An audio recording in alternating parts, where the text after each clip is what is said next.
You're listening to Sox in the Basement, a production of the Broadcast Basement Limited, where every show is 30 minutes of good and comes from a basement bar on the south side of Chicago. Pull up a stool, pour a cold one, and join us right now for Sox in the Basement. Heard everywhere podcasts can be found, and always at soxinthebasement.com. The Sox Nerd is on this episode of Sox in the Basement. James Fox from FutureSox also joining us to talk prospects, focus for the team. Are they really going to move Garrett, Crochet, and Luis Robert Jr.? Man, I hope not. James is also going to be a part of our big launch. We're bringing long-form interviews right here from the 9-foot homemade oak bar. Video interviews from Sox in the Basement to our YouTube channel. That kicks off on Monday on the Sox in the Basement YouTube channel. So subscribe because you're going to hear some of me and James sitting down here, but you're going to get a really cool, in-depth, behind-the-scenes, here's a rumor you might not have heard of, discussion on Sox in the Basement YouTube coming up on Monday. That and this program brought to you proudly by Cork and Carry at the Park in the shadow of the ballpark at 33rd and Princeton with the award-winning menu of burgers and ballpark favorites. The big, beautiful bar with craft beer, familiar favorites, spirits, and wines. Pre-game, bring the whole family, get them fed. Post-game, it's a party, win or lose. Your home base for White Sox viewing. The official sponsors of Sox in the Basement. And they're going to be a blast this weekend. I'm going to get out there. I think I'm going to be out there the day this episode drops. Look for me pregame.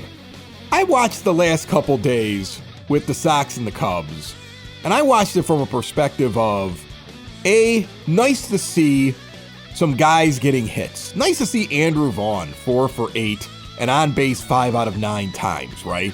Like nice to see Corey Lee driving in runs in spite of his manager still mismanaging how often he uses him at catcher. Like, I was shocked when the All-Star ballot came out, Ed, because the White Sox are putting up Corey Lee to be the catcher selection from their team on the ballot. And I'm shocked because Maldonado's played the exact same amount of games. And White Sox fans are pretty shocked as well, because if you're paying attention to social media, and we promoted it too, I don't know who started it, but it's beautiful. White Sox fans, by the thousands, are writing in Martin Maldonado right now on their all-star ballots. A guy with a .076 average at this point. As just maybe the coolest protest against Pedro and everything going on with this team. Yeah, and that's, we've got to sell Jerry banners. We've got, all the things that are said about Pedro, but putting Martin Maldonado in the All-Star game would be just, chef's kiss on sarcastic responses to how your team is performing. Right? I mean, I love it. I didn't come up with it. I see it happening, and I'm like, I'm all for it. Vote Maldi. Do something that would embarrass the team, even if he doesn't make it, because he won't. A write-in ballot from Chicago is not getting on the All-Star ballot. If he was hitting 400 and we were writing him in, he wouldn't get in, because there are bigger markets with bigger machines to get him on the All-Star team. But I want him to have the most votes of any White Sox player. I want to see when they put it out there that he has more votes than anybody else that was available for the White Sox to get on there. What if he's the lone White Sox representative? Wouldn't that be amazing? That would be amazing. But when I look at that Cubs-Sox series, I also think to myself, these teams both suck. The Sox lost, but they also lost to a terrible team. So while I enjoyed all the runs that were being scored, I also understand they're playing a really bad team. They're hyped up. It was fun. They lost both games. So what? In the grand scheme of things, them winning those games or losing those games shouldn't influence whether or not you're keeping Pedro around, right? Ken Rosenthal sitting around saying on Foul Territory after he wrote the article for The Athletic about Pedro Grifol's time running out. He basically mapped out a timeline where, from what he's hearing, Pedro's gone. They're just waiting until some young guys come up from the minors after the All-Star break, and then they're going to want to change the environment. Then it's time to make a change, which smacks of Jerry Reinsdorf basically saying to Chris Getz, you can't fire him till he's finished half his contract, because I'm just giving him money then for no reason. This goes back to the report that Jerry was unhappy and Pedro was getting fired. And then the other reports that came out that said Jerry didn't want to pay him to sit on his couch for 2 years. And the idea that they're keeping this joker around as a placeholder when they know eventually they're going to move on from him, probably to an interim manager, and then have some sort of a search in the offseason. But they already know they're going to get rid of him, but they're keeping him around right now because wins and losses don't matter, and Jerry doesn't want to pay anybody anything to be the manager, which is weird to me because you don't need to hire anybody else. Do you really have to increase the payroll of like Montoya if you move him from bench coach to manager? Or does he just stay on and you just put a thing in front? Like, I don't know. Is it written in their contract that Jerry has to pay an extra $50,000 if he gets rid of him now instead of gets rid of him in August? It's confusing to me. No, I mean, especially when, yeah, you can promote a minor league coach and pay somebody, I guess that would be the thing is do they have enough coaches to fill it? And because they have Grady Sizemore doesn't have a position. Right. Yeah. So you could let Pedro go and just go with this coaching staff for the most part and give somebody the interim tag. And Montoya makes a lot of sense. He's a former manager. Not a good one. But like he was a former manager. Like he knows how to fill out a lineup card, right? Well, and that's what I mean. Like you're sitting here saying it's going to be an interim tag. I think the question becomes, are you going to make a big move? Are you going to make a big swing? It'll be Tony. He's going to bring Tony back. Oh, for God's sake. He'll bring Tony back. Ozzy's head will explode on the postgame when he hears it. He'll be like, they'll bring Tony back again. He'll come walking in there. He looks like the Crypt Keeper now, if you've seen him. If you've seen Tony La Russa recently, he's aged badly since last we saw him, right? Okay. I mean, time caught up and hit him with the time stick. And he comes waddling back in, to finish off the last couple of months. I mean, look, if we're going to be absurd, let's get really absurd. Yeah, I think you'll actually see Ozzie again rip his goatee off and slam it down to the floor. Right. They won't give him another chance. And he's the one everybody wants. You know how many times people come up to me and they know I do this podcast and they say hi. And the first thing everybody says is, man, they really should bring Ozzie back. At least it would be entertaining. People would watch more. I'm getting physical therapy done for a back injury. And I started with a guy who's a chiropractor on the South Side, who, by the way, has a Mike Massey jersey hanging in his place because he takes care of Massey in the offseason. I was like, oh, man, I'm cool. Major League Baseball players come in here and me. Like, I felt good about that. And guy's sitting there talking to me. And the first thing he says to me, he's like, I haven't watched any games. They're boring. What's the point of wasting my time? I just kind of forgot about him the last couple of months. If they brought Ozzie back, I'd watch. I'm like, really? He's like, yeah. I mean, I have no idea what's going on. I couldn't name 5 guys that were on the roster that weren't on the roster last year. I haven't paid any attention to them. They obviously didn't care. So I just didn't watch this year. But if they brought Ozzie back, I'd probably pay attention. Well, that makes sense. And not just, and here's the thing, it actually makes sense from a baseball perspective, not just from a Ozzie as a personality perspective, because if you think about Ozzie Ball, if you think about how he managed the games, right, there was, movement on the base paths, right? They would do some hit and runs. They would try and manufacture runs. They would play solid defense or guys would get sat, right? The pitching is not going to be what it was in his first era, but at the same time, at least it wouldn't be station to station. You wouldn't see him fill out a lineup card that requires Andrew Vaughn to hit a 3-run home run for them to score runs, when Andrew Vaughn, at this point, as he demonstrated in 2 games against the Cubs, might be better off just trying to get his butt on base, and just trying to get something done as opposed to trying to be Paulie 2.0. I don't know. The idea of Ozzie managing the team, yeah, it does become more interesting, not just because of the post-game remarks, which would be amazing, but because, he actually would probably try and scratch something out of this very light-hitting, weak-hitting team. It's a little why are the Cubs 31-31? Why are they 500 and the White Sox are so far under when the Cubs are arguably just as hard to watch in some ways? Well, it's because Craig Counsell knows how to manage a baseball team and he knows how to try and get something out of what he's got.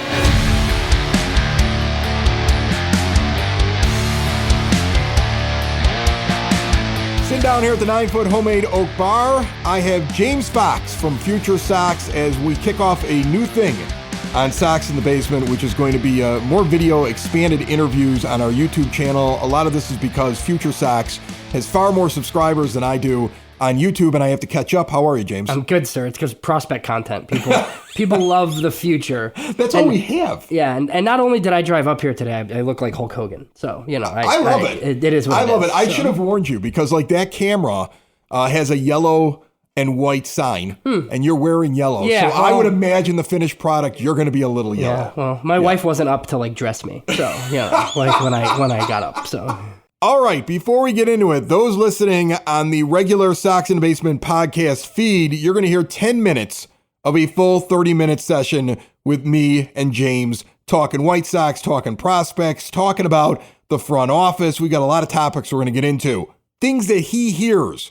Because I don't know if you've ever noticed, if James says it, you can tell it's pretty solid information. And he's got some information today. So listen to this next segment, enjoy it, and then on Monday, we're kicking off these new videos on YouTube. Just look for the Sox in the Basement YouTube channel and subscribe. We need subscribers. This portion of the show brought to you by Window and Door Superstore of Oak Forest for exterior windows, doors, patio doors, and storm doors with no high-pressure sales. Most window stores will show up in your house. They're going to walk in. They're going to have an example window. They're going to lay out a bunch of dingy things in your living room, on your kitchen table, and then they don't want to leave. They're basically telling you like, hey, take this offer because I don't know if that offer is going to be here in a couple of days. Nobody wants to shop that way. Nobody wants to host a bunch of strangers in their home, and then they're like, well, I don't have what you're looking for here, but here's a picture of it. That's not how it works at Window and Door Superstore of Oak Forest. You go to their showroom, you see everything right there, full size, owners in the showroom, owner on site, all their own workers. 40 years they've been doing it like this in Oak Forest since 1985 with all major brands custom made and no stock items for a perfect fit. They are a half block east of 159th and Ridgeland at 6280 159th Street. See more at windowdooroakforest.com. How do you feel when I sit there and I say that my mindset has changed since the so-called rebuild of years ago? I'm not interested as much in the prospects anymore because I just watched it now. I watched it with the Cubs where if things wouldn't have gone perfectly, they fall short in the World Series. It came really close to them never getting a championship. I watched the Astros, but now I know that even though there was all that team building and going down into the dumps, they also needed the boost of a little bit of cheating. That's obvious. I watched the White Sox try to tear down and come back again, and a lot of other teams around Major League Baseball try to do it. Look at the Pittsburgh Pirates right now. They did this huge teardown. They came back, and they're floundering right now, just like the White Sox did a couple of years ago, for a lot of the same reasons. Manager might not be right. Prospects that were can't-miss prospects are hitting with below-average OPSs, and they can't score any runs. It seems really familiar. So to me, I look at this now and go, I don't know if you can make a team championship caliber necessarily by tearing down to the studs and bringing back prospects, because like 1 out of every 5 prospects may actually be a positive impact on your team. Yeah, I think you have to get so many of them. Like, look at Baltimore, right? Like, Baltimore has so many of them that they're going to have enough, and then they can insulate further, right? So the White Sox plan before, I think, was sound, but then they did a lot of bad stuff. Now, obviously, like, the prospects didn't hit, right? Like, we're very excited about Yoan Moncada and Eloy Jimenez and all these guys that have ultimately turned into nothing, right? I was excited. Yeah. But, I mean, when your free agent moves are I love the Yasmani Grandal signing. It didn't work, right? Like, you signed a Dallas Keuchel. I think we talked before the show, like, the two focal points, like, for me, the two big, like, things that they blew. Not signing Bryce Harper, who would have come here if you would have ponied up the cash, and hiring Tony La Russa. And the worst thing was he kept looking at Machado instead of Harper. Yeah, and like Harper was the better option that you could have signed for less money. He would have come. He would have come. He wanted to come. We've seen it in interviews since then, and they just dropped the ball on that. Yeah, they weren't interested. Yeah. Right? So you make those two moves. I don't know that you win a title, right? You hire AJ Hinch or Alex Cora or whoever instead of Jerry, right? I don't know that you win a title, but you're not sitting at 15 and 47 in 2024. So there are a lot of maybe win a playoff series or two. Yeah, there's a lot of mistakes along the way. So I totally understand where you're coming from. Like, I wouldn't get super excited. Like, but to me, like, I know, like, what the prospect game is, right? Like, I come from it from a standpoint of, like, yeah, a lot of these guys are going to fail. The pitchers, like, some of them are going to be in the bullpen. Some of them, like, are never going to even pitch it. Like, that's why you need so many of them, right? Like, when I say good things about these guys, that doesn't mean that I think they're all going to be, like, big league stars. Like, it doesn't work that way, right? But it also doesn't mean that, like, since the plan didn't work last time, that it can't work this time. And the position that they're in, like, what we want the owner to spend their way out of it. But they're not going to do that. If you saw them go and do something crazy, which I've already said it publicly and I'll say it again, it'd be insane to me to give up a Luis Robert Jr. that's got 3.5 years of control if you count the rest of this year, and a Garrett Crochet that's got 2.5 years of control if you count this year, the rest of this year, to give them both up and really restart and suck for a couple of years feels insane to me, because your only hope is that the package you get back will have a Garrett Crochet in there, and we'll have a Luis Robert Jr. And you don't get that all the time in packages. So to me, like I'm afraid if they do that, it's a signal that they don't think Montgomery's good, that they don't think all of these pitchers that they're talking about are actually capable of doing it, because you're signaling you are really far away, and that's why you're making that move. Yeah, I mean, I think it signals like 26 at the earliest for sure, right? And if that's the case, then like you do only have 2 years of Luis Robert. So I think like, you know, the argument, like the risk assessment is, okay, like if we keep him, when can we realistically be good enough to like contend for playoff spots like with him on the team, right? And if that's 26 or 27, like you're only going to have him for 1 or 2 years, like does it actually accelerate you getting 4 or 5 players for him? But I always say this, like you got to fill 9 guys on a lineup, right? And you've got to have a bench, and you've got to have 26 men on the roster, right? So it's really hard when you say, okay, this year's our contention window, and we're ready to open for business, right? We saw how hard it is to go get the premier free agent at $20 million a year. Even if he's 2 years at $40 million total in those last 2 years of his deal, you're going to have a hard time finding a guy his caliber if he's healthy, because I know that's the big thing. Well, you don't know if he's going to be healthy, but if he's healthy and if he is what we saw last season, and you're seeing that out there, you're going to be hard pressed to find somebody you could sign for $20 million a year for 2 years, when you'll have gotten rid of him, and then you'll be out there in the market. You won't be able to find a him to bring to your team necessarily. That's what my concern is. No, I mean, he's a top 5 player in the American League. Yeah. He's hurt a lot, right? So you could do the Byron Buxton thing, right? So yeah, you need players around him. I think the most likely scenario is Luis Robert is on the 2025 White Sox, like with your host of Colson Montgomerys and Brian Ramoses and like all these young guys, right? And then you kind of see and go from there. But that's not because of like an unwillingness by Chris Getz or this front office to trade Luis Robert. I think if they hear the names they want, I think they'll do it, because I think that's just the mode that they're in. I don't think anybody can do it, Chris. I don't. Like, you look at prospect packages across the league, like Seattle could pull it off because they have like a ton of position player prospects and they're all young, and like, but I just like, I don't know how many general managers are going to have the appetite to pull like a Juan Soto like trade for Luis Robert, like, even for 3.5 years of him, because it's just tough. It's hard to, you know, it's like a hard trade to make if you're the White Sox. And if you're Chris Getz, like you can't sell Luis Robert for like a good trade, right? They can't trade Luis Robert and then you have me on and I say, oh yeah, they did okay. Yeah, like, you know, it's got to be that can't happen. Slam dunk, because that's the thing. Like, I look at the Cease deal that was made where Thorpe comes back, and Iriarte looks like he's pretty good, and that young outfielder that they have is at least doing something down in Single A, but who knows if he turns into something. But the guy I look at is Thorpe, because I sit there and I go, okay, that's a guy who could be a Cease. And so to me, I go, he held out. And so to me, he had all this pressure. He had the national pressure to make moves. He had a lot of people sitting there saying he's holding out for too much. He's not going to be worth anything. You're going to, you know, he's going to end up being stuck with them. I saw that, which I thought was crazy. But he seems to at least have the stones to hang in there for the right deal. Do you feel that way watching him? Yeah, that's why I think if they trade Luis Robert, like it's going to be... He's not giving him up for nothing. No, it's going to be a crazy haul where people like me are going to say, well, they really got a ton. Now, does that mean those guys are going to be good and it's going to be smart and worth it? No, it doesn't mean that at all. It means you just traded one of the best players in franchise history because you're afraid you can't win with them, which is ridiculous. Isn't that crazy? But it's the point we're at. Garrett Crochet is a little bit different for me. So I've been on the side of like, start this guy. Like, you should have been starting this guy. You yelled about it 2 years ago on our show. You should have been starting this guy from the beginning. Like, your scouting director, when you took him, said this is a mid-rotation starter. And then the Tony thing happened, and they put him in the bullpen and whatever. So because of all that, Garrett Crochet looks awesome. But you only have 2 more years of control. And you and I have kind of talked like... They should be able to sign him, though. I'd offer Garrett Crochet 5 years, $70 million right now. Right, because he's like, only had a couple of months of success. You can stay here. You can be in our rotation. Right, he's only had a couple of months of success, right? So with a couple of months of success...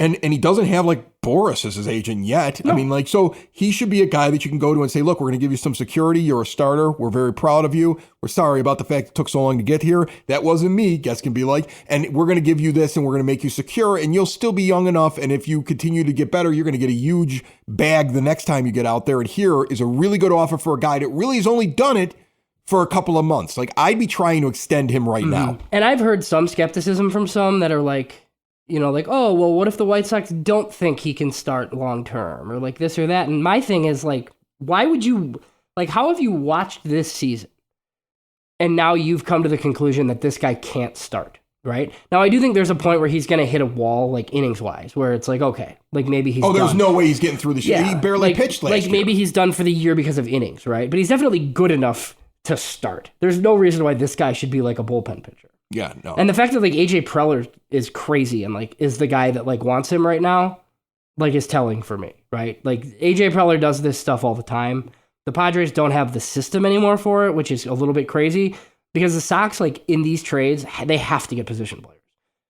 When you see a Jonathan Cannon come up and have one fairly good start and then get crushed, and you see Nastrini struggling, but they seem like they want to stick with him as long as they can to see what he can do. Does that concern you? Because it's such a jump from AAA to the majors. On the other hand, it's a bandbox in Charlotte. So I would think that if they could find any success in Charlotte, they should have a good chance of doing well here. What do you make of that? It doesn't concern me because those two guys specifically, I don't think are like definite mid-rotation, like, you know, number 2, number 3 starters. I think they're both back-end starters. Okay. Like, I think Nick Nastrini was a little bit overhyped. He has really good stuff, but he doesn't, like, know how to pitch necessarily, and he's always, like, walked too many guys. So, like, if Nick Nastrini is, you know, the 7th inning guy on your next, like, decent team, that wouldn't surprise me. Jonathan Cannon's as solid as it gets, like, workhorse from Georgia. Like, that's a number 5 starter. Like, it just is. Like, that's a back-end starter. You know, they have guys with much more upside than that, right? Like, Drew Thorpe and Noah Schultz coming very quickly, despite like the lack of innings that he has, you know? Like, so how quick does he get here? I think mid-season next year, probably, just because like if he's already at double, like what are we doing?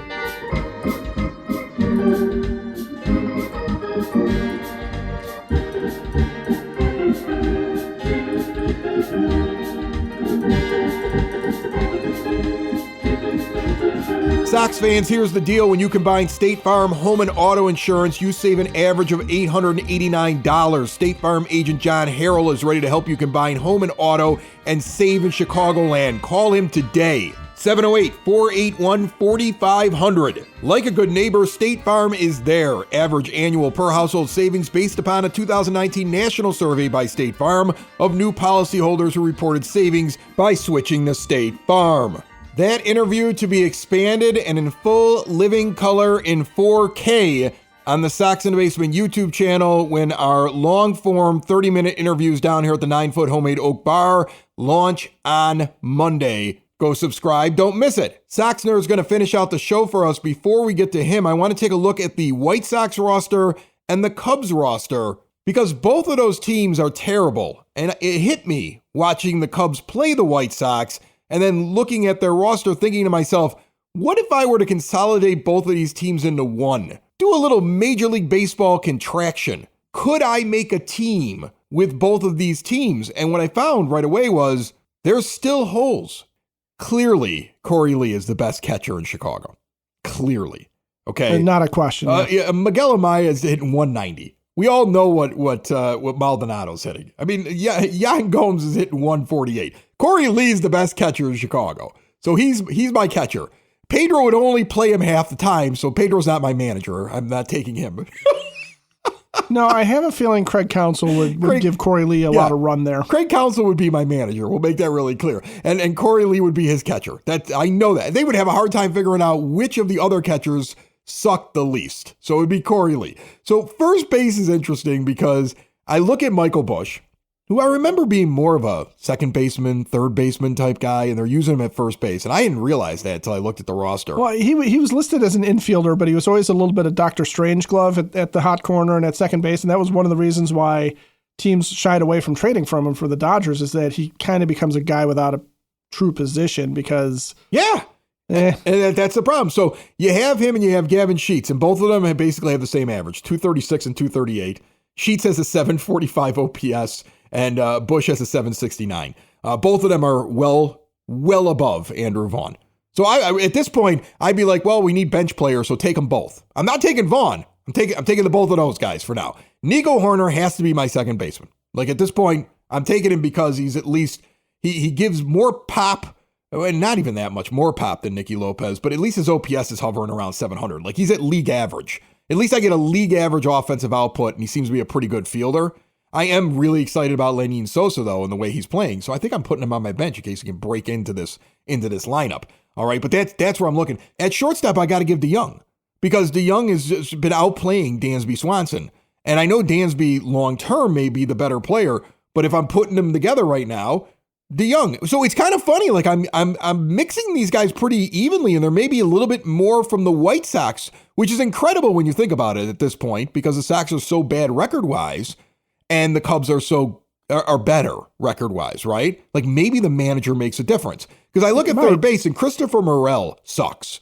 Like all these Cub fans love him. I know they put him in all of their media stuff, like the hype of Morel, and the hype of Morel sounds a lot like the hype of Vaughn.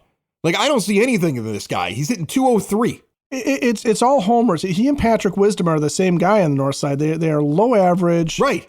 Swing for the fences and connect. I would probably take him over Vaughn, though, because of the home runs. And right now, there isn't a third baseman that the White Sox can really trot out there. Like, what am I going to do? I'm going to say Mendick? Ramos doesn't seem to be ready yet. I mean, I'd be giving him playing time, but he's not really ready yet. Moncada's injured, and I know I'm getting him off the team at the end of the year. So I'm probably keeping this kid, but this is one of those examples I mentioned earlier. It's really hard to find some of the positions, even with two rosters. Who would you have play third base? Like Lenin Sosa might actually fight his way into that role, even with Christopher Morel standing there. If I was combining the if teams. You're willing to be fungible on positions, you could sit there and say like Cody Bellinger was a really good first baseman before Freddie Freeman was on the Dodgers. Right, and then I could move Michael Bush over. Well, or no, to the point is you could sit there and say that, with Bellinger at first, if you want Lenin Sosa as your second baseman, you could move over Nico Horner to short, and then you could move Lenin Sosa to third and keep the lineup as you had it with DeYoung at short. And there's opportunities there. I mean, I think what you come to with third base is that it's a wide open competition. I mean, frankly, in that scenario, if Yohan Moncada came back and was actually hitting decently, you might sit there and go, yeah, screw it, I'll put him in there. Yeah, I might actually end up playing him when he came back, because it's really shallow. And then you look at what the Cubs have for his outfielders, and this is where they look flush, because they do have some really good outfielders, at least compared to the White Sox. I mean, Ian Happ, Bellinger, who you mentioned, is in the outfield mostly for them this year. Suzuki's out there, and Tauchman, I don't know how you pronounce it. Okay, right, he's not on my team, so I don't pay a lot of attention to it. But I mean, they've got a lot of guys. I mean, we're talking 725 OPS, 770 OPS, 748 OPS, 786 OPS. You got a bunch of home runs in there. That's a far better producing outfield. Now, Luis Robert Jr. is kicking one of them off, because I'm not getting rid of him, because he's otherworldly. And once he gets going, he blows them all out of the water. And I love me some Corey Jokes. So the two of them have to make my roster to fit. And then there's going to be the Pham argument. Do I want some Tommy Pham? Do I want a guy who's going to sit there and say he's going to punch people? So the outfield is crowded. Like, my bench has a lot of outfield. But it's interesting. Not a lot from either team in the infield. And they have similar problems at similar positions, but they have very different records. One is bad and the other one is abysmal, which that's the first thing I think of when I start trying to combine these teams. Well, and so, as you're looking at that, I mean, yeah, Bellinger and Suzuki and Happ and Tauchman are outproducing for the most part what the White Sox have. But then when you think about the talent level of Luis Robert Jr. and the fact that he just hasn't been in the lineup until now, or what Tommy Pham is doing, where he's more or less outproducing them a little bit too, the guys that we've mentioned. And then you've got a guy like Corey Jolks who's on a heater.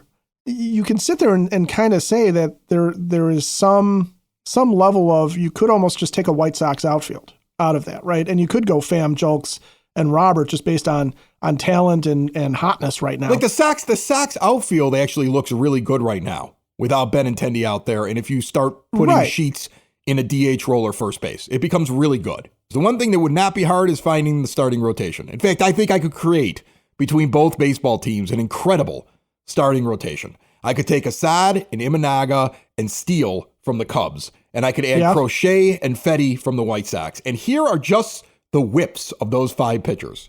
The walks and hits per innings pitched. Guys will not be getting on base against them.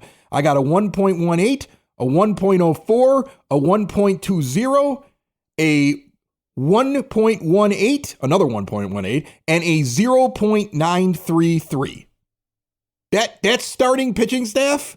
That's pretty good. And that staff can get wins if you're getting some defense and a little bit of offensive production. So maybe I could make them a winner. They would be a pitching first team, and they probably get mowed down in the first round of the postseason. But if we could just contract the 2 baseball teams in this city to 1, and I don't know, let's just give ownership to the other group instead of Jerry Reinsdorf, it would be a better world.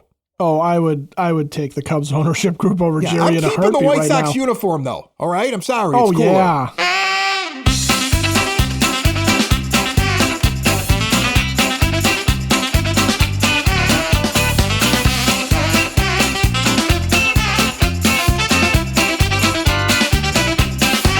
That music can mean only one thing. The Sox nerd Dave Marin is on the line with more tidbits and trivia and insider stuff for you. And he's brought to you by the Village of Lamont. Want to experience a downtown with real history, great eats and drinks, and green spaces filled with adventure? Visit the Village of Lamont. Shop, dine, drink, explore, and see everything they have going on this weekend and beyond at lamontdowntown.com. Nerd, what do you got for me? Chris, when I would get in trouble as a lad, my go-to move was to change the subject. Well, that's where I am with the 2024 White Sox right now. Instead of presenting nuggets on the team, I thought I'd change the subject this week. How about them cicadas? Just kidding. Seriously, going off Sox topic a bit, a few weeks ago, I experienced a first and got a glimpse of the future all on the same day during my debut at the St. Paul Saints CHS Field in Minnesota.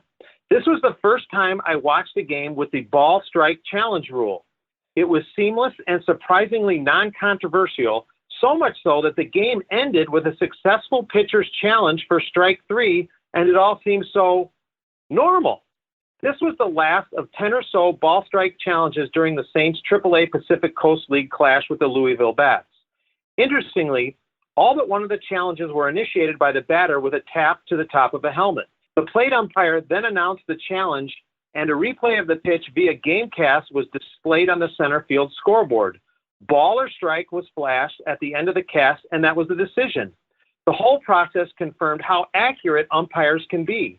There were 336 pitches in this game and 10 challenges, which means 97% of the ball strike calls were accurate in the eyes of the pitcher or the batter. Each challenge took all of 25 seconds tops and really had no virtual impact on the length of the game. This matinee featured 15 runs, a 7-run first, 20 hits, 5 errors, 7 pitching changes, 3 steals, a hit by pitch, a wild pitch, and a pitch timer violation, and it was still completed in well under 3 hours. Interestingly, this day's Sox game, if you remember the rain delay marathon in St. Louis, would have been prolonged by the challenge system. C.B. Bucknor's game-ending called third strike of a Tanner Banks offering was clearly outside of the strike zone. This would have prompted a challenge, and the call would have been overturned by the system, and the game would have continued, putting the Sox 6th win of the campaign in jeopardy. Because of its efficiency and accuracy, this system in the major leagues is inevitable. I wouldn't be surprised if we see it next season at a big league ballpark near you. Before I get to my zinger, a reminder. You can access my blog at soxinthebasement.com, and there's plenty of Sox Nerd material on Twitter and on the scoreboard at Guaranteed Rate Field. My zinger? Paul DeYoung hit his 10th homer of the season on June 5th at Wrigley Field. The Antioch native joins Jose Valentin, Juan Uribe, Alexei Ramirez, Ron Hansen, Chico Carrasquel, and Tim Anderson as White Sox shortstop with a 10-homer season. One more. On Thursday night, we saw Danny Mendick get a ground ball double play in his inning of work.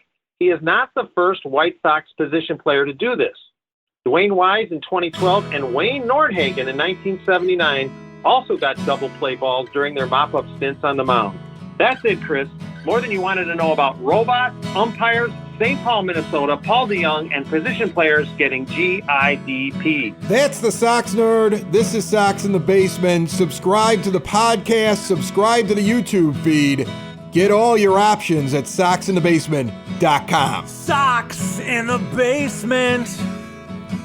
Sox in the basement.